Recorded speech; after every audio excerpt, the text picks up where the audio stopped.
Nobody knew that the wild blueberry had anything to do with removing toxic heavy metals. It's info, right? Nobody knew that ever, okay? Because a berry won't do it. Just a plain old berry won't do it. A cultivated blueberry won't do it. People don't know. People didn't know it did it. They had no idea what could even take out a metal. And now worldwide right now, people are talking about the wild blueberry and the other things that are in here starting to turn into jello. So it's now getting thicker and thicker, right? It's congealing right there in front of us. That's what it's doing. So it's getting less liquidy by the minute. How many of you guys have left your heavy metal detox smoothie somewhere? Like on the counter or somewhere in the kitchen or maybe in your office or in your car? And it basically got turned into almost like jello, where if you dump the glass over, it would come out almost in one piece. How many people have done that? That's the binder. It's why I've never talked about a binder, because it is a binder. Cultivated blueberry, wild blueberry. Cultivated blueberry, wild blueberry. Every time I see a cultivated blueberry, every time I see it in the store or I see somebody using it, I feel bad. There's just something that comes over me because it's weak. I support it. I like blueberries of all kinds, but it's not the same blueberry. It's not that adaptogenic power.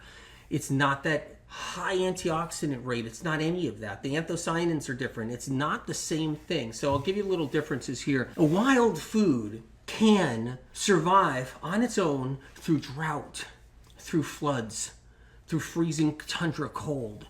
The cultivated blueberry was a blueberry that wasn't just growing in the wild. So it's not like, hey, you know, these blueberries have been around for thousands of years. Not true. The cultivated blueberry was a spin-off, a cultivated spin-off from its cousins, the wild blueberry. A big difference with the wild blueberry versus the cultivated blueberry. What happens if a disease hits a crop? If a disease hits a crop, the crop can get annihilated. And we're going to have disease hitting crops in the future because of all the GMOing. Crops are not going to be able to be strong enough. They're not going to be able to sustain a massive blow. And that will be coming in the future with crops. The difference with what I'm saying is, like a cultivated crop, like say the cultivated blueberry, if a fungus comes and eventually becomes strong enough and hits a sensitivity in the crop and takes out an entire cultivated blueberry crop worldwide, which it can do that for virtually any crop, by the way. If it does this, the whole crop goes.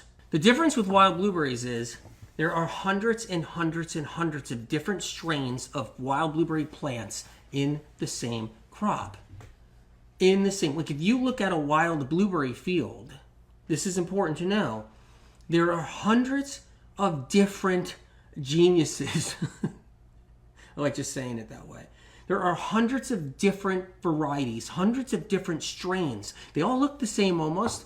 It's all wild blueberries. It's all sitting in the field. The difference is that there are different plants, even though it's the same plant, all within that field. That means that if disease comes to the wild blueberry crop, it may only take out one or two species of plant amongst the entire field of wild blueberries. If a disease comes to a cultivated crop, it'll wipe the entire cultivated crop out. That's how it works.